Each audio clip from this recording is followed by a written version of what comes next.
Back in the day, I used to be a really big Mr. Beast fan, but I feel like me and many others have been feeling a little bit jaded. Recently saw a quick video essay by an underrated channel, I feel like, from Online Fallout, and he made a video titled Mr. Beast's Empire Collapses. So make sure to check out that video before you check out this. We're going to sort of online form this controversy, if you will. But really quick before I start, leave your comments down below, because I'm curious to know, how do you feel about Mr. Beast in 2026? Because genuinely, one part of me is like, wow, you know, this guy's philanthropy, you know, he's building wells in Africa, cleaning up certain parts of the ocean. But then there's other things that he does consistently, like this video essay explains. On the surface, Beastland looked like the wildest YouTube collab ever. Flashing lights, massive games, and rides that looked ripped straight out of a Mr. Beast thumbnail. But once you look past the flashy colors, the whole thing turns into one of the strangest and most uncomfortable brand deals a creator's ever stepped into. Because Beastland wasn't built in Florida, Tokyo, or anywhere you'd expect. It was built in the Middle East, specifically Saudi Arabia. Saudi money. It's kind of become a big meme on the internet. Blood money, Saudi money. I mean, even as I'm making this video right now, my code over there, the New York Knicks, they've done some preseason games over there. But what's so confusing is everyone kind of knows what that country is doing at this point. Soft power, sport washing, entertainment washing, whatever you want to call it.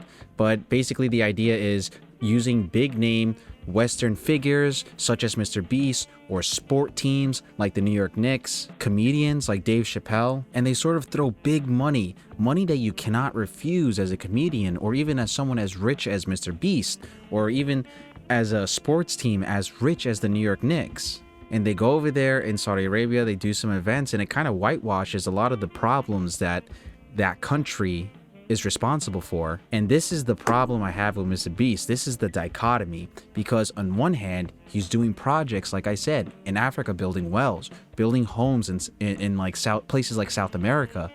But then on the other hand, he is building a theme park in Saudi Arabia. And the video essay also explains the issue with building the theme park itself. And then comes the question nobody wants to touch: labor. You can't build a theme park, even a temporary one, without hundreds of construction workers. And in the Middle East, that instantly raises serious concerns. Saudi Arabia, along with nearby countries, has a long and complicated history of how it treats migrant laborers. And that's where things get even darker.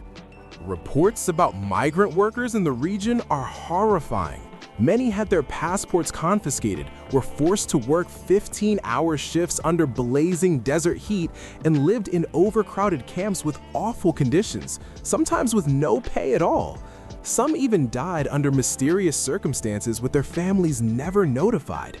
Human rights groups didn't sugarcoat it. They've called it modern slavery. So this is why I question why Saudi Arabia to build this theme park, knowing that there's all these concerns, workers going missing, thousands and thousands of workers dying sometimes due to labor. I don't know, I guess it's pretty naive of me to assume the best in creators that start off on YouTube, because I feel like YouTube is such an individual platform. It's such a cool place to really showcase your personality. And at first, I do think Jimmy did come up a humble person, but like I said in my last video, if you check that out, the almighty dollar, it's a tale as old as time. In the last video, I talked about hip-hop artists who, once they get to a certain level of wealth, using Nicki Minaj in my example and in my last video, they just totally turn on their fans, betraying the trust and loyalty, the fans that got you there in the first place. But I guess the same thing is the case for YouTubers. You know, I remember a time on the internet where content creators would come on the YouTube platform, and a lot of the ones that are still making videos to this day, Markiplier, Rhett and Link from Good Mythical Morning, for the most part they stay in their lanes, but they just seem like genuine people, and that personalness seems to be lost on YouTube nowadays. Like Mr. Beast is not just some YouTuber anymore, he's way beyond that now. And the video did explain how content creators like Jacksepticeye and PewDiePie kind of saw the writing on the wall with Mr. Beast. Do you like Mr. Beast? No. Jack, do you think Mr. Beast ruined YouTube? Yes. Now, over a span of a decade. A lot of people are very short-term sighted, but as long as you're innovating, adapting, reinvesting, I think if you do it intelligently. Imagine like you're 9 years, still no one gives a shit about your channel, and you're like, one more year, here we go, one more year, here we go. The man who once helped Mr. Beast rise to the top is the same guy who accidentally predicted his downfall. Because years ago, PewDiePie warned us about what YouTube was turning into, and no one listened. He said the platform was becoming corporate, soulless, and obsessed with money over creativity. And now, years later, Mr. Beast has become the perfect example of that. And it just sucks, you know? And on this channel, like, I don't expect to become some like rich trillionaire, but no matter how big or small this channel gets, like, I don't ever want to lose myself the way Mr. Beast did. At the end of the day, I like making videos, it's fun, and if I make money along the way, cool. If not, also cool. I enjoy it. YouTube used to be a platform where it was passion, it was your passion work, and I sort of want to bring that vibe back into this channel. Like, for instance, in one of the videos I mentioned how I would never take like a crypto or gambling deal in one of my gambling videos. And I don't know, man, it just sucks seeing what was once like a big part of my childhood growing up on YouTube take a really big turn on his morals, because ultimately I believe not all money is good money. You know, even at the level that I'm at on this channel, I still have emails from crypto companies and sports companies willing to do sponsorship deals, and I'm not even that big of a channel, and that's crazy. But I don't take it because at the end of the day, I don't believe it's good for anyone that sees those videos. So when you already have so much money, I don't understand why you would align yourself or do things that are just not good. Like, I'm trying to understand that concept. Why would you do something, especially when you already have money, that are not good? Again, I know I come across naive a bit, but certainly anyone with 2 brain cells would be like, no, I don't want to align myself with this organization that is funded by the Saudi government and be used as a tool or a pawn. And speaking of sponsorship deals that I do not feel like is good for anyone that watches my videos, check out some of the problems that the video essayist lists that attendees at this theme park in Saudi Arabia could face as a result of going to the theme park. The company behind the park held zero liability for injuries or even death. And the kicker, everyone had to follow Saudi Arabia's public taste laws. If you don't know what that means, here's the rough translation. Even basic stuff can get you fined.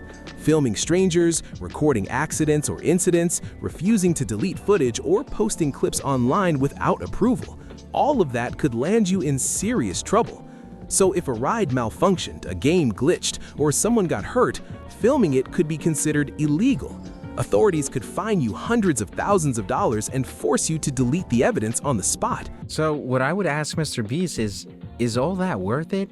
Is all that worth it to put your fans through that? I won't even take a sponsorship deal and promote that. Like, this is just another level. I mean, it's no surprise that Mr. Beast's public image has been taking a hit the last couple years. I mean, there's been other recent controversies such as Mr. Beast, you know, promoting his projects on like kick streams. But I guess the thing that spooks me is the lengths at which Mr. Beast would go to take a sponsorship or to take money. Like, there's no boundary. Like, all money is good money, and I just can't get behind that. And even the good stuff he does, that's why it sort of leaves a bad taste in my mouth sometimes. But like I said, it's like Mr. Beast's soul just doesn't exist anymore. Like, he's no longer the YouTuber Jimmy doing these fun challenges anymore. And even some of the challenges he's been doing at times has been like, ugh, like, you know, putting poor people in like burning buildings, but you know, he has people on deck to ensure safety and all that stuff. It just still feels weird where he's at now.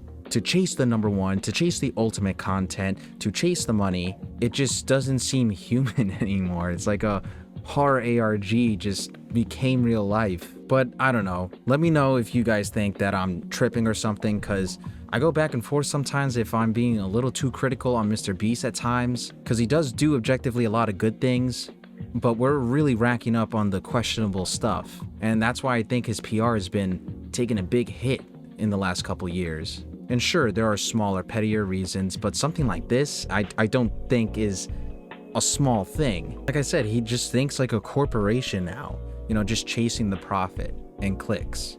But let me know what you guys think in the comments below about all this. Be sure to check the video out. I thought it was a really good, insightful, short video essay. If you like what you saw, be sure to leave a like and subscribe. It helps the channel grow. I have a common phrase on this channel. I like good things. I hate bad things. Try to stick to the good things as much as possible. But I'm your internet bro, Raph. Let me know your thoughts below about Mr. Beast. And until the next video, I am outski.